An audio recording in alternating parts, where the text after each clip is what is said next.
Bienvenidos una vez más a nuestro canal de historias y datos curiosos que seguramente no sabías, pero te interesarán. En este video seremos nuevamente la voz en off que te acompaña a descubrir sobre todo lo que se oculta detrás de la Sociedad de la Nieve. El sobreviviente que no quería sobrevivir. Bobby François tenía 20 años en el momento del accidente, y era uno de los jugadores del equipo de rugby. Sus compañeros pensaban que había nacido sin instinto de supervivencia. En la montaña, Bobby parecía no tener ganas de vivir. Los demás creían que le daba igual vivir o morirse por el grado de apatía y depresión que demostraba. No colaboraba mucho y solo derretía hielo cuando le obligaban.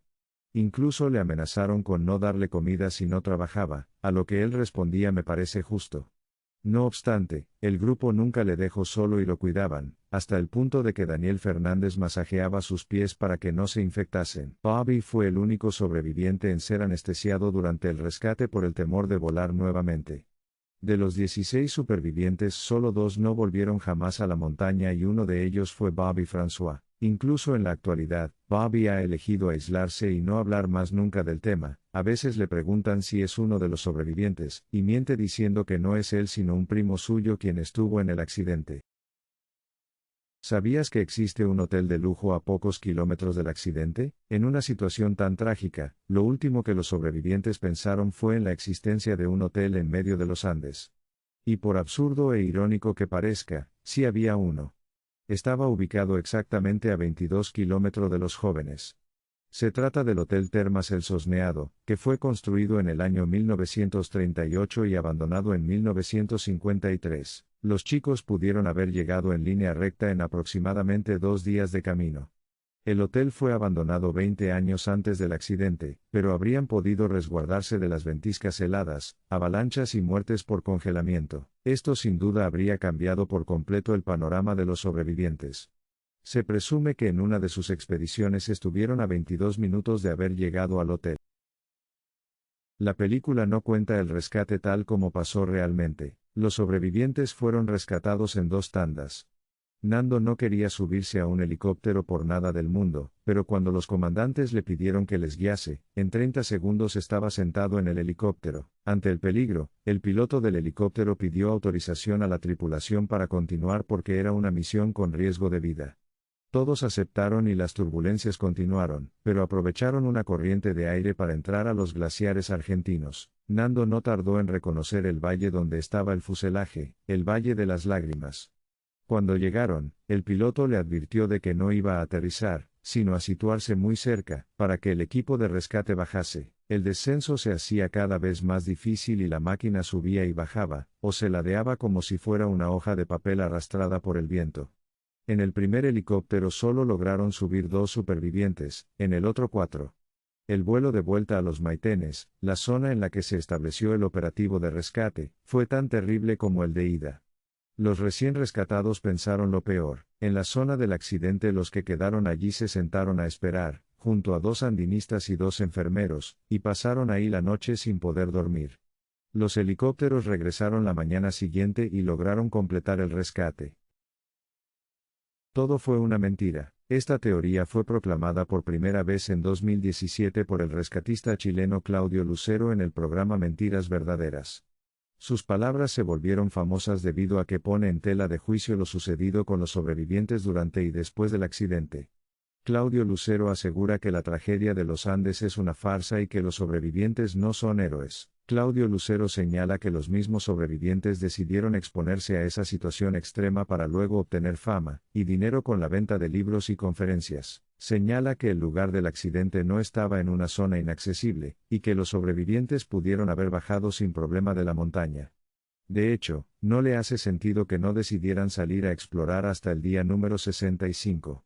El sentido común les debió de haber indicado que, tras 10 días sin recibir ayuda, era momento de intentar salir del lugar. Más aún porque se trataban de jóvenes inteligentes y físicamente aptos. Además señala que tampoco tiene sentido que, en vez de bajar de la montaña, subieran aún más. Para Claudio Lucero, la tragedia de los Andes es una fabricación de los mismos sobrevivientes. Algo que Claudio Lucero aclara es que él no niega que el accidente de la tragedia de los Andes haya sucedido, principalmente porque él participó en las labores de rescate. Señala que la tragedia de los Andes se produjo por una serie de errores como volar con mal clima, y una mala predicción del navegante acerca de su posición. Lo que él pone en tela de juicio es el hecho de que los sobrevivientes no pudieran salir por más de 2 meses de una montaña que no suponía ningún reto para ellos.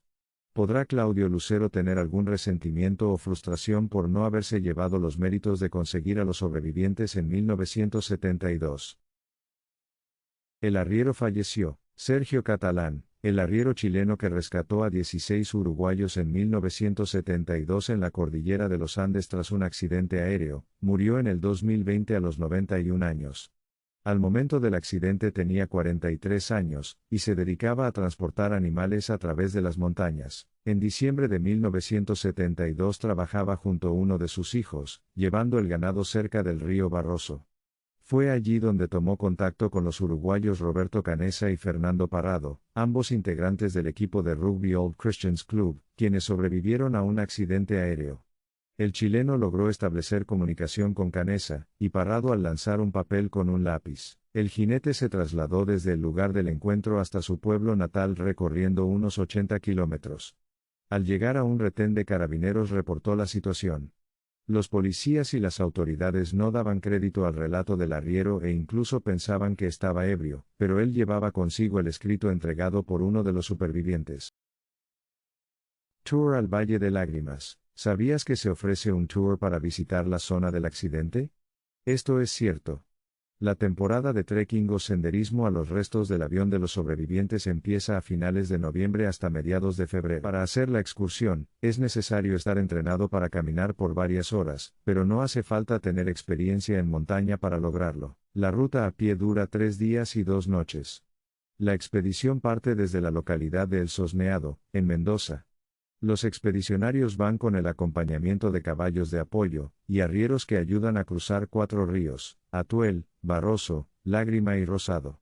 También los acompañan mulas cargueras que llevan las carpas, colchonetas, comida, y el resto de los implementos para acampar en altura. El tour visita el Memorial, en honor a las víctimas, donde se puede ver la placa con los nombres de los 29 fallecidos, varias cruces y objetos que los recuerdan.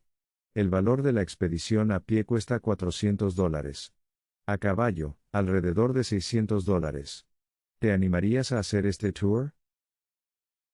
¿Sabías que las partes del avión siguen en la montaña? Aunque han pasado más de 50 años, aún en el Valle de Lágrimas, permanecen partes de la aeronave siniestrada. Todavía se puede ver un tren de aterrizaje con sus 2 ruedas intactas, pedazos de los asientos, un apoyabrazos, las fundas con lo que se tapaban, alguna ropa como pantalones, medias de rugby, y camisas. Montaña arriba, donde fue el impacto, quedaron algunas piezas del fuselaje, el tren de aterrizaje delantero, parte de las ventanas, y la hélice, cerca del filo de la montaña donde golpeó el avión. Lo que quedó del fuselaje, y la cola, hace mucho que no se ven porque están enterrados en el glaciar.